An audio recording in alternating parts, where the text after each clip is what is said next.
آپ دیکھ رہے ہیں واسودیو شارٹس۔ جی، سابق وزیر اعظم اور بانی P T I Imran Khan صاحب نے chief of army staff Syed Asim Munir صاحب کو خط لکھ ڈالا۔ اس سے قبل سابق وزیر اعظم عمران خان صاحب، چیف جسٹس آف پاکستان جناب یحییٰ آفریدی صاحب اور اس کے علاوہ آئینی بینچ کے سربراہ جسٹس امین علاؤدین صاحب کو بھی خط لکھ چکے ہیں، جو تحریک انصاف کے ساتھ جو کچھ اب تک ہوا اور انسانی حقوق کی جو پامالیاں ہوئی ہیں 26 نومبر 9 مئی، ان تمام معاملات پر اسی طرح کا خط جو لکھا گیا ہے اب آرمی چیف کو، اس میں بھی یہ ساری چیزیں ڈسکس کی گئی ہیں۔ اس خط کے جو ہیں وہ 5-6 پوائنٹس ہیں، اس میں سے ایک سب سے زیادہ امپورٹنٹ پوائنٹ تو ہے جس میں وہ یہ کہتے ہیں کہ فوج اور عوام میں جو دوریاں یا فاصلے بڑھ رہے ہیں، اس کا وہ کہتے ہیں کہ فوج ان کے ساتھ کھڑی ہو گئی،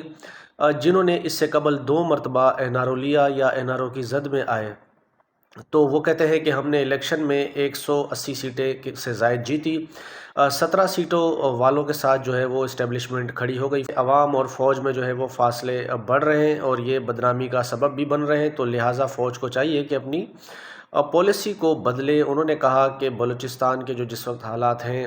اس پر بھی انہوں نے کہا کہ دہشت گردی کے خلاف جو جنگ ہے اس میں تبھی کامیابی ملتی ہے جب قوم آپ کے پیچھے کھڑی ہو۔ مزید وہ کہتے ہیں کہ بحیثیت وزیر اعظم میرا کام اپنی قوم کی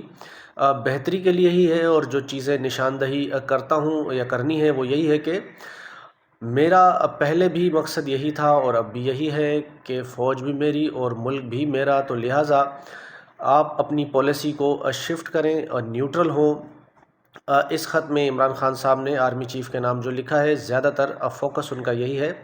کہ آپ نیوٹرل ہو جائیں اور اپنی پالیسی کو چینج کریں۔